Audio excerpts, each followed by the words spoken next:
Sa pagdating ni Pangulong Duterte sa programa para sa turnover ng Balanhiga Bell sa Eastern Samar, kinamayan niya si CBCP President Romulo Valles, Borongan Bishop Crispin Varquez, Papal Nuncio Gabriel Giordano Cacha, Archbishop of the Military Ordinariate ng Amerika at iba pa. Pero sa Facebook post ng Diocese of Borongan, sinabing bago dumating ang Pangulo ay pinaalis sila sa Balanhiga Plaza. Ayon sa post, si Valles lang daw ang gusto ng Pangulo na manatili.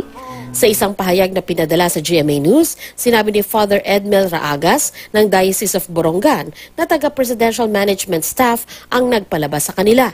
Sinabi daw ng Papal Nuncio na improper and disrespectful na umalis sila kaya bumalik sila sa kanilang upuan.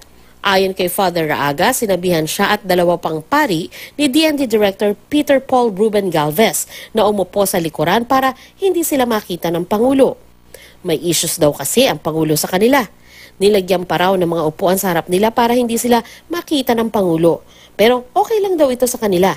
Kinumpirma naman ni Balanhiga Parish Priest, Father Lentoy Tibaco, ang pahayag ni Father Raagas.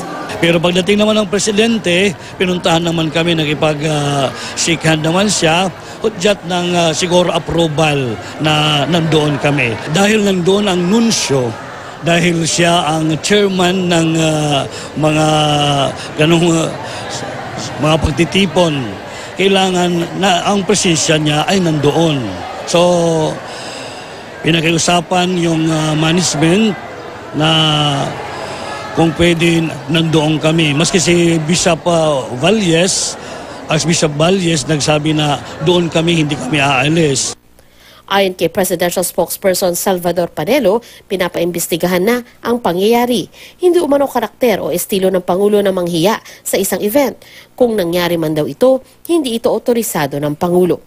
Nakausap namin sa telepono si Galvez pero wala pa raw siyang pahayag sa ngayon. Sandra Aguinaldo, GMA News.